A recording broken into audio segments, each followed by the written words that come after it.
And welcome to another update on HBAR. We are currently here on the shorter time frame on the HBAR chart. It's been a quiet day for HBAR overall, but we want to take a look at where the journey could be going. Overall, the two scenarios we discussed in previous videos are still relevant. They are both bullish. I think that is important, but at the same time, I cannot confirm yet that a low has formed anywhere. Okay.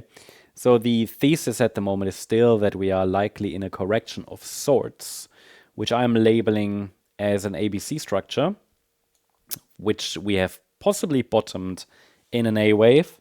The market might still try to form a larger B wave, and then we can still get a C wave down.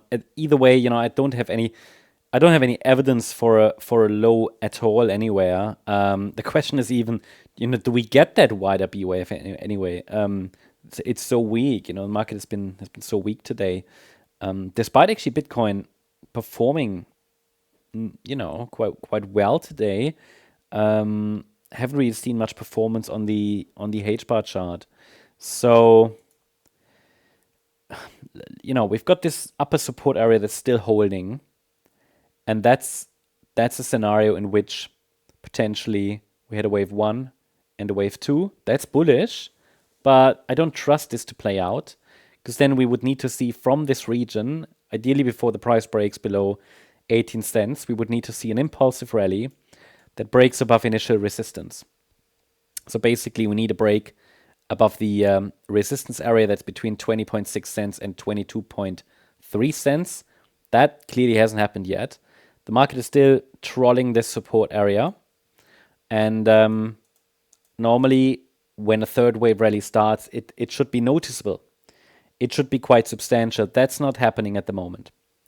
So it takes us to the blue scenario, in which we have already a 5-wave move up completed. 1, 2, 3, 4, 5. That's into the May high. That's absolutely a plausible scenario. I don't particularly like the look of the 5-wave move, but you can interpret it that way. And then we're now in a wave 2 here.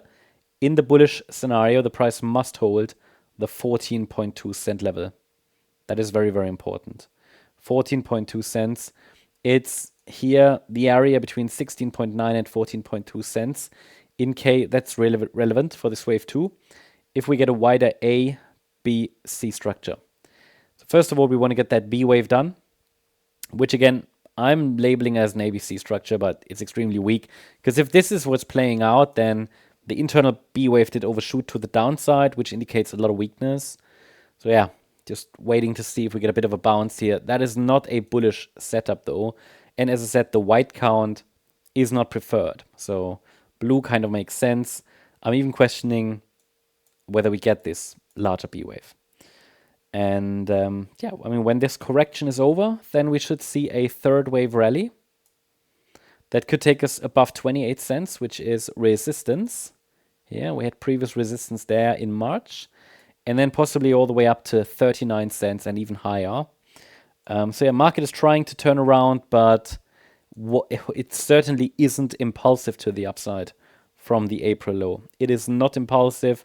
It's at best a diagonal pattern, which might be good enough, but only really as long as we're holding 14.2 cents. I would keep watching for a bullish scenario there.